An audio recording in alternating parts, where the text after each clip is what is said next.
Welcome back. I've got an unusual topic for you today. Well, unusual in that it's coming from me. So the topic today is jazz fusion. I'm not the biggest fan of jazz fusion. And I know, first of all, that term is vague and it means probably many things. And actually, for the purposes of this video, what I'm really talking about is kind of jazz rock fusion. And when I say I'm not the biggest fan, I mean I'm not the biggest fan of Tony Williams' Lifetime. Not the Blue Note album, right? But the stuff he did later. I'm not the biggest fan of Larry Coryell. John McLaughlin, even Joe Zawinul, Only in Places, Weather Report, Chick Corea, Pat Metheny.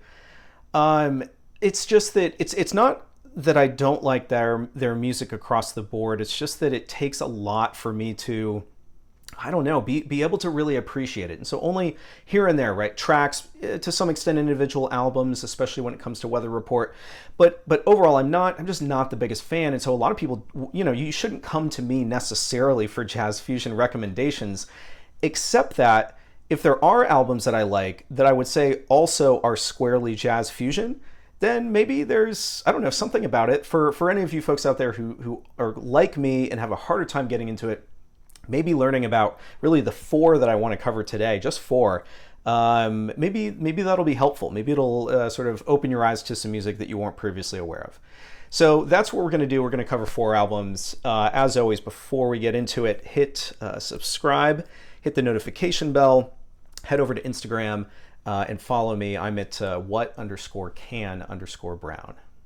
All right, so let's dive in. So what I'm going to do is I'm covering these four albums. I'm probably going to give you a track or two recommendation to help sort of guide you. I will say up front, these aren't exactly the least expensive records in the world. So it may not be just that it's just so happens that I like these albums. It may be that there are a little bit of sort of standouts because it seems like some of these records go for a bit of money. The fourth one, not so much. So maybe that's one to, I don't know, lean into particularly, especially if you kind of like this type of music.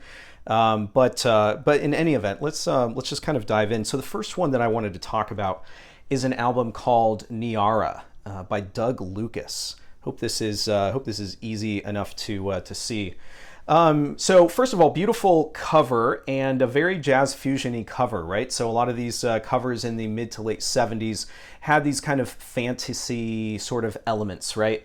And I think that this is a good example. It's a little vague. Some of the covers even look borderline like disturbing. But anyway, great cover.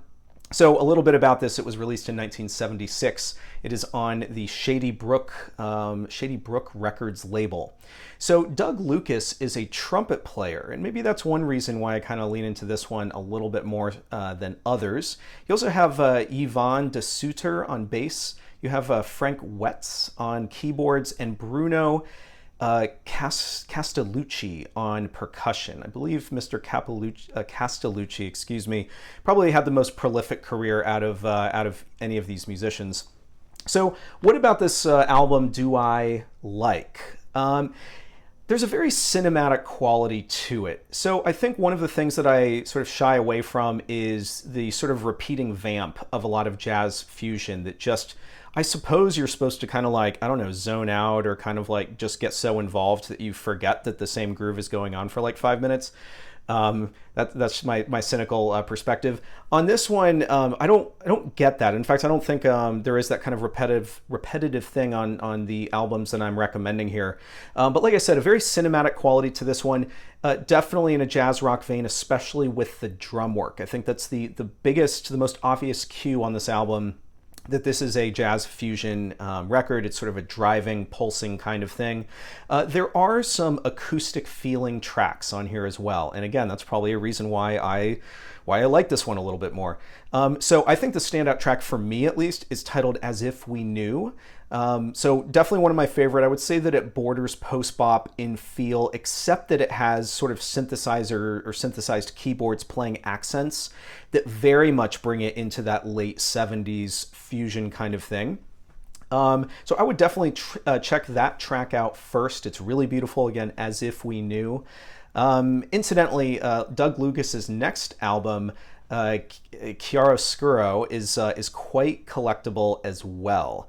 Has the exact same lineup. The difference is, while this one is still relatively pricey, it might be like, you might be able to get this for 50 or 60 or 70 bucks. His other album that followed this one, I was looking. I had never heard of it before, and I was just looking today. I think it's for like $300 or $400. So I don't know what it is about that one. I need to check that one out, I guess, myself. But big fan of this one by Doug Lucas. All right, so let's move on to Ryo Kawasaki's Juice. So this one was put out on RCA Victor also in 1976. Maybe there's something about 1976 that I find appealing. So who do we have on here? Well, we have Ryo Kawasaki. He is a guitar player. You've got Stu Woods on bass, Jimmy Young on drums, Tom Coster on synthesizer, Muhammad Abdullah on percussion, Hugh McCracken on rhythm guitar, Mike Lipskin also on synthesizer and percussion, and then Sam Morrison, notably, on tenor, soprano, and flute. So this album has a heavy, heavy funk element. And I think that's what makes this so much fun. And by the way, I was kind of looking through a bunch of records that I would say are more in the sort of fusion space. And I kind of pushed some aside that I was like, these are it's a little bit more funk and not necessarily jazz fusion or like, I don't know, jazz rock. And again, these terms, like, what do they even mean? But I tried to pull a few records together, at least in my mind, have a little bit more of a similar kind of direction. But that being said, this one is still has a very heavy sort of funk element. Another just fantastic cover. So the track that I would recommend from this one is titled Raisins. I believe that this is the opener on side one. Yeah. So very funky, sort of toe tapper. I would say even that on this piece there is a Bob James kind of CTI era element to it that just makes it really, really fun. For those of you who enjoy CTI and kind of that sort of smoother direction that they were going, and they started incorporating a lot of sort of amplified instruments as well. Bob James's 1 and Bob James's 2, I think, are just absolutely phenomenal records, and I think in some ways they sort of forecast a lot of the direction that fusion would go, and I hear some of that here. So I think for those of you who like Bob James, you'll probably like Juice as well. All right, next one up is Sam Morrison's Dune. So that's D-U-N-E, Dune. This one is on Inner City Records, and actually the next one I'm going to talk about is on Inner City as well. It's a great label. This one's from 1979, and a pretty interesting lineup here. So you may recall just from my previous one that I mentioned Sam Morrison played tenor, soprano, and flute on Juice. And this is Sam Morrison as leader. And guess what? Ryo Kawasaki plays on this as well. So the full lineup is Buster Williams on bass, Al Foster on drums, Ryo Kawasaki on electric guitar. Mike Wolf is on Fender Rhodes piano and synthesizer. And then Sam Morrison on soprano here, I believe. I'm trying to think actually if he plays any other reeds on this, and I'm not sure that he does. Although that would kind of be surprising. I'm going to have to go back. Oh no, of course he does. He plays flute. And tenor. Yeah, gosh. So he plays the same instruments that he did on Juice as well. So this one has a much more, I would say, contemporary feel than the other two. So I think what I mean by contemporary in this case is that it's smoother. It definitely gets more into, again, see, jazz fusion was really forecasting smooth jazz, and I'm not really a fan of smooth jazz either. But I can appreciate when there's some of those smoother elements, and I would say that this is definitely one of them. So I would say if you're going to pick out a track to preview, actually I like the bookends on this one. So you've got Song of Landa, which is the opener. It's a 10-minute piece, and yeah, I think it's really nice. Let's see, and then I guess the title track Dune is probably my other favorite one. Maybe even more Dune than the opener. Overall, I would say that this sort of has a lower key, sort of introspective kind of sound to it. It does have some faster paced stuff, but one of the reasons why I really like that last track, Dune, is because it's just super relaxing with a couple of different synthesizers that are or synthesized instruments that are sort of layered on top of one another, as well as some other type of instrument that's just producing sound. I don't even know what the instrument is. It's probably a synthesizer, but I'm not sure what it is.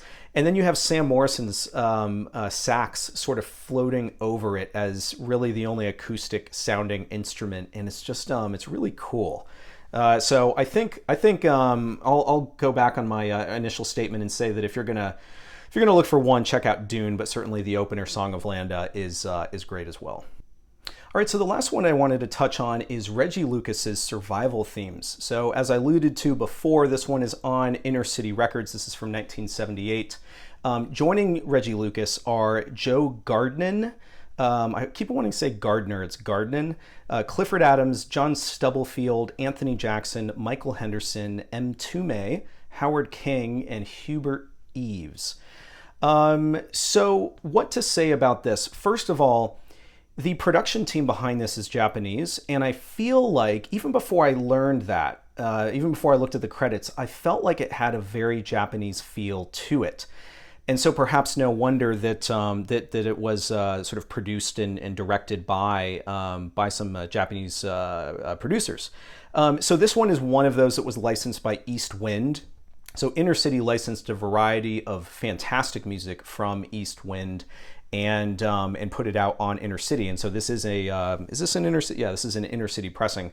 So anyway, I guess what I mean by that when I say it has a Japanese feel to it is it has a bit of like a city pop vibe to it almost. And I guess that would make sense given it's 1978 and being produced in Japan. But sort of how the electric guitar layers over the synthesizer gives it that feel. It gives it that sort of floating kind of like, but still optimistic and kind of bouncy like feel that I feel like is so associated with city pop. But if people don't know what city pop is, by the way, that's a whole nother video I need to make, because as much as I collect jazz records, my guilty pleasure is city pop, and I have like maybe a cube, like one IKEA cube of city pop. So I have like, way fewer of that genre than anything else, whereas like everything else is like squarely jazz. But anyway, what I would say is if you're going to start with one, it's so funny on almost all of these. I feel like I'm picking the first track, but listen to the first track on this. It's called Slewfoot. And so Slewfoot. And I think you'll get a sense of what I mean when I'm talking about sort of the sound and the vibe of this thing. But this is a lot of fun. Also, perhaps because of the sort of, I don't know, maybe somewhat abstract or block cover, this is the one out of the four that's actually quite affordable. I don't think you should expect to pay more than like 15 or 20 bucks for this thing. Whereas some of the others, might be kind of creeping up to 100 or even more. Obviously, all still worthy of streaming. Go find a digital version to listen to. But this is one I think that's a little bit easier to get. Don't just listen to my recommendation. Go preview some of the tracks and see if you like it before you go sort of seeking this one out. All right, so I did keep this video brief, but I do have a request. And here's the thing. I feel like there's a lot of folks out there who like jazz fusion quite a bit. And I'm not, I'm sure I'm going to invite some criticism of saying like, why don't you like this record or why don't you like that one? But kind of what I'm interested in is recommendations for other albums that have a similar sort of sound or feel to these four that I covered. Because again, I think that I've tried to get into jazz fusion over and over again, and it's not that I'm hitting dead ends. It's just that it takes me a lot of listening to find something that I want to hear again. And so I'm, sort of outsourcing a little bit of that effort to folks out there who maybe have recommendations in light of these four that I kind of walked through. So that's my ask of you. Post something about it in the comments. So that's it. We're keeping this one short today, but I do appreciate everyone sticking with me, and I'll see you next time.